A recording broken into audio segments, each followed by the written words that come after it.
Movie Club, and welcome to South by Southwest. I'm so excited today to talk to the talent behind Fantasy Life, Amanda Peet, Matthew Shear, and Alessandro Nivola. Welcome. Thanks for talking to me. First of all, I have to start with Matthew. Can you tell us how long has this idea of this movie, because you wrote and directed and are starring in it, how long has the idea for this movie been percolating in your head? And follow up already, but when did you know you wanted to star in it? So I would say about 5 or 6 years ago, I kind of started working on the script, and it took a couple years to get like a draft. And at a certain point in that process, I kind of came to terms with the fact that I wanted to play the part. As an actor, it's like you're always sort of falling in love with parts that you don't get. So I was sort of doing that to myself. And eventually my wife was like, obviously you need to play this. So I sort of, made it known that I was going to play it. Yeah, definitely. And then you play a character who is ridden with anxiety and, finds himself working as a nanny of sorts for both of your characters. What kind of, and you're a paralegal too, so I guess I'm curious, why did you choose these two careers for your character, and how does it inform who he is as a person? Inform the character as Yes. a person? Okay. So I kind of wanted to pick, good Jewish boy career, go to college, go to law school, have the family, whatever, and just kind of have the character kind of crumple under that pressure. And the babysitting thing, came from my life. When I was younger as an actor, I fell into babysitting a lot. And I just thought that was kind of a fun turn for that guy, especially I made him in his 30s. It was like I was in my 20s when I was babysitting. I thought it was sadder and funnier in his 30s. Of course. And then can you briefly talk about the casting process? Because Amanda plays an actress, you play a rocker dad. What was the process of figuring out the casting? And for you guys, why did you want to do the movie? So for Diane, it just felt like the actors that I was really excited about is really small number, and it's my first feature, so it's those two things don't go together, wanting only a couple actors who could play the part, and Amanda was way at the top, and it was when I offered it to her, it was for all of us, my whole team, it was this moment of enormous tension, because we just had to suddenly imagine the movie with her.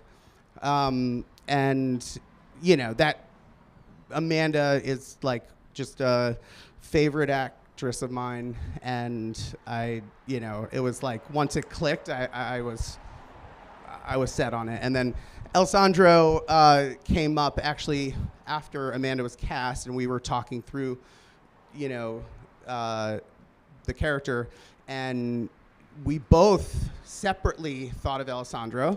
Cool. And first I mentioned to my casting director, and he said, "You can try, give it a shot."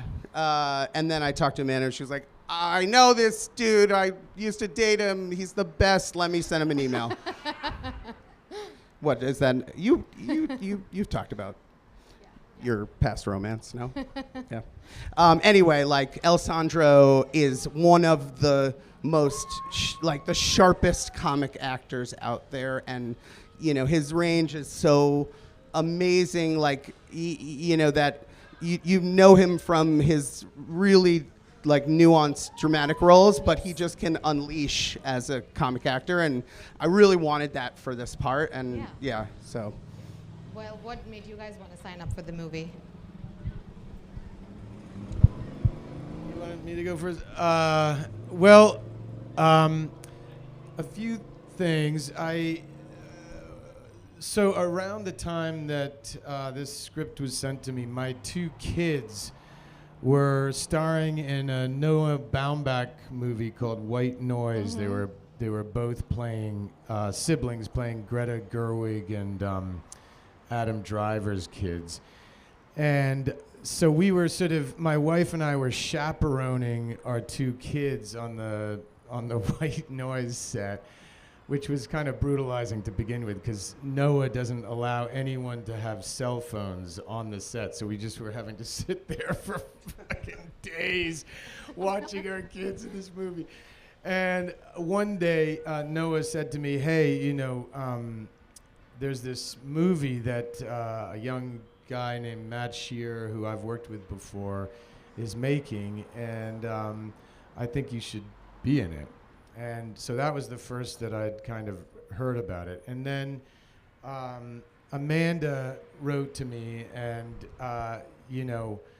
we've been friends since right after college when we were both palling around New York City in the mid-'90s, in the good old days. And we'd always wanted to work together. I mean, and nobody ever asked us until now. And so that was the other reason. And then lastly, I live in Brooklyn, and this was to play like a kind of failed rock musician who was like living in Brooklyn, sort of having a kind of bourgeois life. He'd married a rich woman and probably sitting around most of the time fiddling around on his, guitar, what do you call it?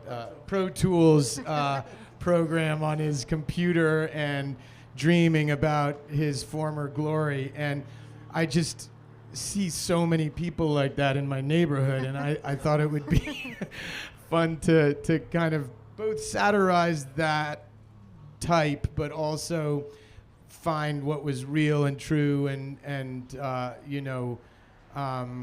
sympathetic about them. Mm-hmm. Cool.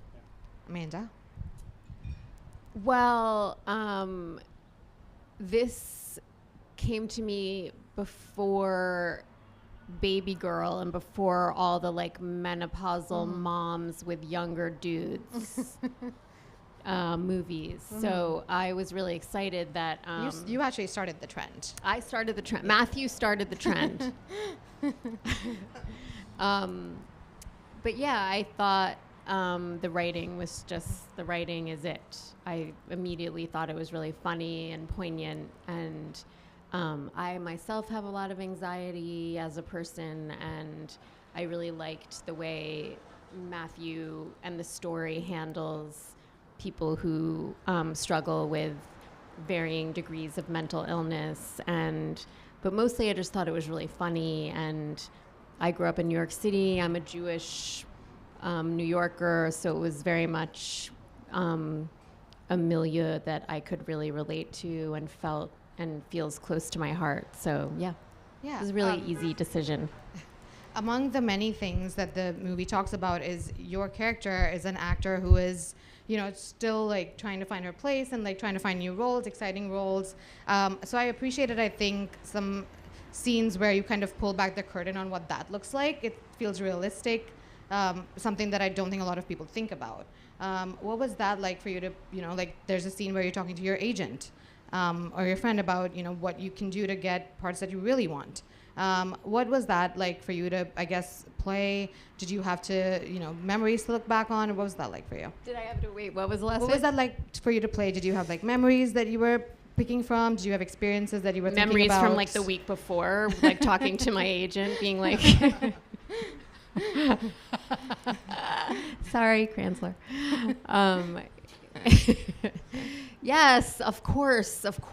I always, I've been doing this for a really long time and always struggle with the feelings of being irrelevant. And, my kids think that I like online shop for a living and drink wine. And, because I don't work as much as I used to work. But anyway, yeah, I'm not, I was really very relatable. This whole idea, like, that the glory days are behind you, and I also really like that you get to do a bunch of drama in this, because some of my favorite things you've done is like the Dirty John season 2, for example. I thought you crushed that, and that's a heartbreakingly dramatic role, and you get to do that here. There's a specific scene, a dinner scene, where you guys are having dinner with your family members, your parents, and the tension keeps building and building until it fully explodes and you just, have a crash out, let's say. For both of you guys, what was it like to work on that, something like that, and like build the anxiety? And for you as a director, how did you want to frame something with all of these actors? Because that scene also features like Bob Balaban and Andrea Martin and all these awesome people. Should I start? Yeah. Well, that is a scene that like was very precious to me, and actually, like, we worked on a bunch. It was like something that grew into a thing that I really wanted to like get right, and it was a kind of a crazy experience, like to have this group of actors around a table, and like my assistant director like initially tried to kind of control them and get them to sort of like start working, but they were like singing show tunes, and they were sticking with each other, and it was like we like had a little huddle. It was like, how, like, Matt, you have to like lay down the law here, like we have to get started, and it was a moment for me. I was like, okay, we gotta go. And then they sort of like rolled their eyes and went ahead with it. But it was, an epic I love how scene. the minute an actor becomes a director, he starts talking about all the other actors, like we're these little children that have to be wrangled. He's like, shut up. It was just so clear they were like really having fun with each other. And I think that did come into the scene ultimately. But we shot it in like one day, and it was tough. Can you both talk about just filming that scene and also actually working with each other? Like you said, you've been waiting to do that for a while. What was that experience like? Because your characters share such, it's like that kind of chemistry where two people have been together but are not on the same wavelength. And so there's this like very itchy kind of conversation happening. What was that like to build with each other? I mean, I guess I feel like because I've known Sandro for so long, and it just felt really easy. And even though we've never worked together, it just seemed like we like to work the same way, give or take, and probably have the same desire to keep it improvisational. And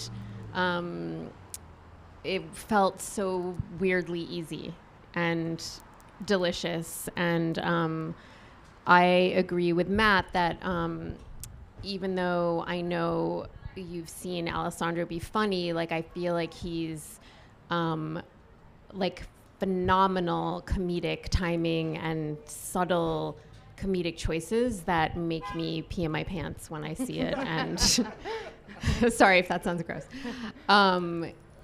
Just very expert comedy chops, and I don't know if everybody knows that yet, but I feel like it's really crazy.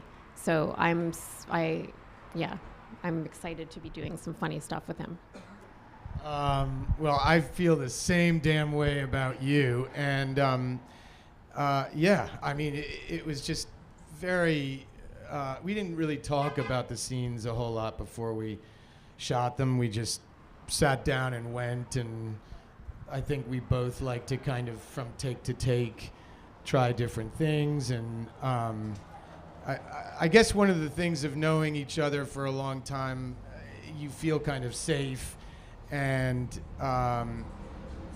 you're not like getting to know each other while the camera's rolling, which can be embarrassing if you try something that doesn't really come off and isn't really funny or doesn't land, and that could be awkward and mortifying if it's somebody that you've only just kind of you're only just getting to know. So of all the elements of having some kind of pre-existing rapport, like that's probably a big one that helps. And then, yeah, I mean, I think we both just sort of innately understood the nature of what the relationship was, and so within that there was a lot of range to play around, and it felt very,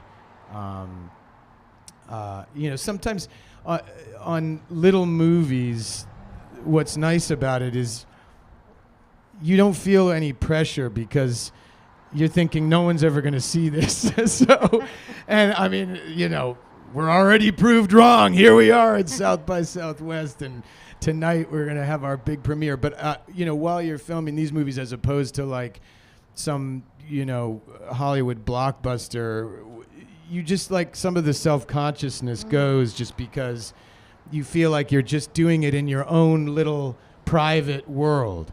And I feel like we all had that feeling, like we were in this protected little environment that was we were doing for ourselves, and then of course it goes beyond that once you're finished. But just as a counterpoint to that, or I know Sandra will probably agree with this, like even though you have in the back of your mind like maybe no one's ever going to see this, I think one of the things that's so moving to me about working with someone like Sandro after all these years, like when I graduated college in New York, he was in this spread in Vanity Fair. He was on Broadway in Month in the Country, and he was just so ridiculously gorgeous. It was a spread of all these guys like Jude Law and Billy Crudup and Sandro. I mean, it was like, it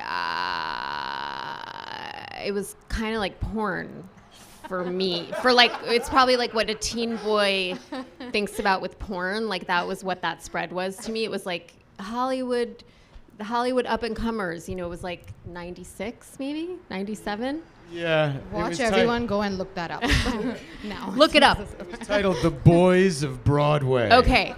Wow. So see, I was like, and how many years? And now here we were in, on this tiny movie, and I hope I don't get like emotional about this, but I feel like the fact that there is so much heart and effort still put into what we do here, and I think for a lot of people it's like after being in Hollywood for so long, like the people kind of start to feel like it's really uncool to still care, but I feel like the opposite. I feel like it's so great, and it's such a relief to work with other people who still really care, and they care about the unit of the scene, and they care about trying to nail it, and they care about trying to do something different or wear the cuffs of their pants in a certain way to convey a certain type of douche. And to me, that really moves me, and it's like I want to be with people like that. Yeah, I don't want to be with people who are like, oh yeah, whatever, I'm just gonna roll in here and phone it in. Awesome. Well, I guess that's obvious, but yeah, I think it shows in your movie. I'm excited for people to see it. Congratulations, and thank you so much for being here. Thank you for talking to me. I appreciate it. Of course. Thank you. Thanks.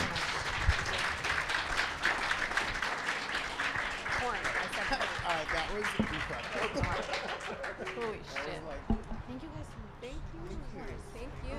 You're so great. Oh my God, you are so great. Yeah.